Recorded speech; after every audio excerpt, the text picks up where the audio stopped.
Welcome professionals. આજે આપણે real estate વેલ્યુએશનના એક અત્યંત ટેકનિકલ અને કાયદાકીય પાસા વિશે વાત કરીશું। Module 23 right of way and easement rights valuation. Valuation ઇકોસિસ્ટમમાં આ મોડ્યુલ રેસ્ટ્રિક્ટેડ ઇન્ટરેસ્ટ વેલ્યુએશન પૂરી પાડે છે। જ્યારે કોઈની જમીનમાંથી પાવર ગ્રીડની લાઇન, ગેસ પાઇપલાઇન કે મેટ્રો ટનલ પસાર થાય ત્યારે જમીન માલિકી તેની જ રહે છે, પરંતુ તેનો ઉપયોગ કરવાનો હક મર્યાદિત થઈ જાય છે। ઇન્ટરનેશનલ પ્રેક્ટિસમાં તેને વેલીવ અથવા સર્વિટ્યુડ વેલ્યુએશન કહેવામાં આવે છે।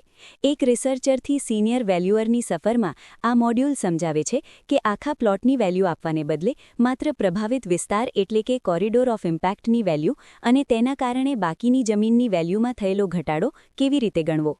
આ સેક્ટરમાં વેલ્યુઅરે એન્જિનિયરિંગ ડેટા અને કાયદાકીય મર્યાદાઓ વચ્ચે સચોટ વિશ્લેષણ કરવું પડે છે।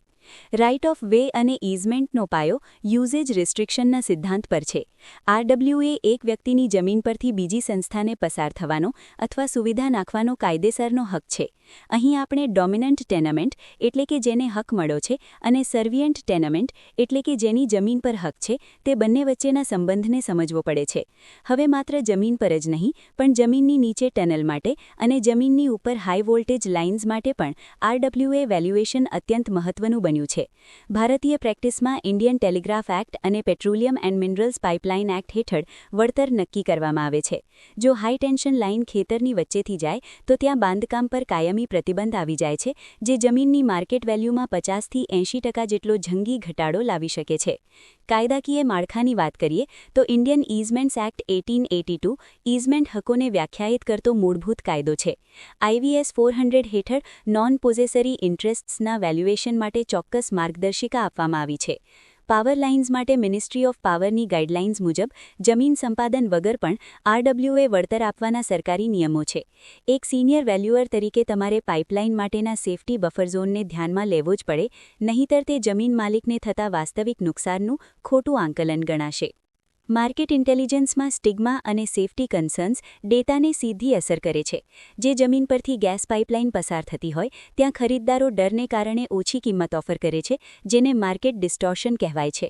રિસર્ચરે માત્ર પાઇપલાઇન જેટલી જગ્યાની વેલ્યુ ગણવાના ટ્રેપમાં આવવું જોઈએ નહીં, તમારે આખા પ્લોટમાં થયેલી ડિમિન્યુશન ઇન વેલ્યુ તપાસવી જોઈએ। ભલે પાઇપલાઇન માત્ર 10 ફૂટની જગ્યા રોકે છે, પણ તેના કારણે આખા પ્લોટનું ડેવલપમેન્ટ પ્લાનિંગ બગડી શકે છે। બિહેવિયરલ બાયસમાં રિસ્ક પરસેપ્શન પણ મોટો ભાગ ભજવે છે, જ્યાં લોકો હાઈ વોલ્ટેજ લાઇન નીચે રહેવાના સ્વાસ્થ્ય જોખમોને કારણે પ્રોપર્ટીની વેલ્યુમાં મોટો ઘટાડો માને છે। ન્યુમેરિકલ લોજિક પર્સન્ટેજ ઇમ્પેક્ટ પર આધારિત છે।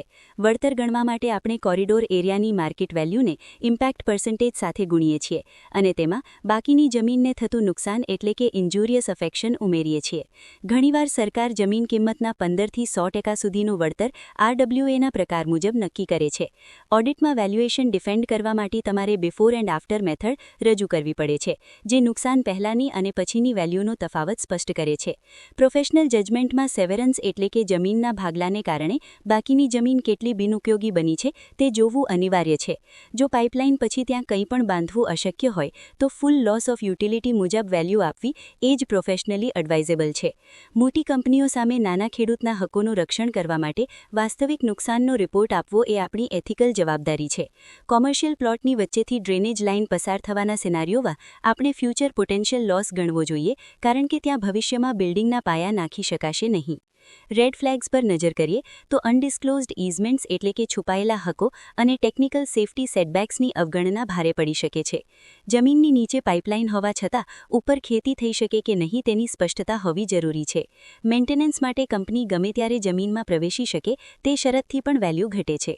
લિટિગેશન રિસ્ક ત્યારે વધે છે જ્યારે માલિકને પાછળથી ખબર પડે કે તે હવે ત્યાં મકાન બનાવી શકશે નહીં અને વેલ્યુઅરે તે વિશે રિપોર્ટમાં ચેતવણી આપી નહોતી।